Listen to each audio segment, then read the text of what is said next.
Et bonjour, alors là ce soir il est 18h30 et je sors d'une animation de formation auprès de managers opérationnels, alors d'un site de, comme vous pouvez voir, de traitement de déchets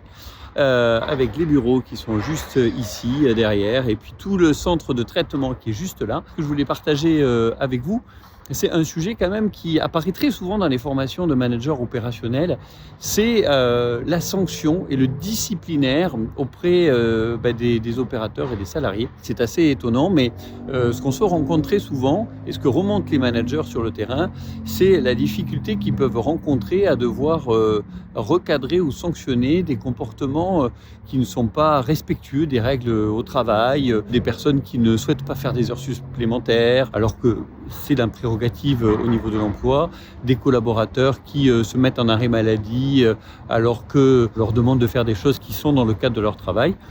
Mais alors la particularité qui ressort très souvent, c'est la difficulté de sanctionner des salariés qui sont représentants du personnel et qui font des fautes professionnelles. Et alors, autant c'est difficile avec le collaborateur, mais il y a des démarches qui sont mises en place et des procédures de sanctions qui sont mises en place régulièrement, malgré les difficultés à les réaliser. Mais alors, quand il s'agit d'un représentant du personnel qui n'a pas respecté les règles du jeu collectif, qui a tenu des promos qui sont irrespectueux, qui n'a pas respecté les cadres des horaires de travail, eh bien, beaucoup de managers ont des difficultés pour pouvoir, ou des dirigeants même, pour pouvoir sanctionner ou recadrer ce personnel parce qu'ils estiment que ce salarié est un salarié protégé. Alors en effet, salarié protégé, c'est le terme qui est très souvent utilisé. Mais ce n'est pas parce qu'ils sont salariés protégés qu'ils sont protégés de tout. Le salarié est dit protégé parce qu'il est protégé par une procédure qui permet d'éviter qu'on les licencie parce qu'ils sont représentants du personnel. Et ça, c'est très important. Le côté protégé, c'est juste qu'ils ont une procédure plus complexe pour s'assurer que si on les licencie, ce n'est pas parce qu'ils sont représentants du personnel, mais parce qu'ils ont réellement fait une faute.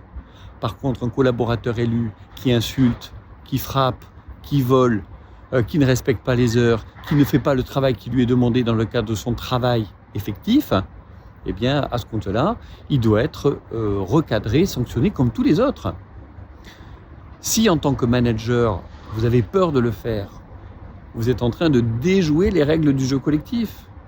Si vous êtes représentant du personnel et que vous soutenez vos collègues simplement parce qu'ils sont représentants du personnel alors qu'ils ont fait une faute professionnelle,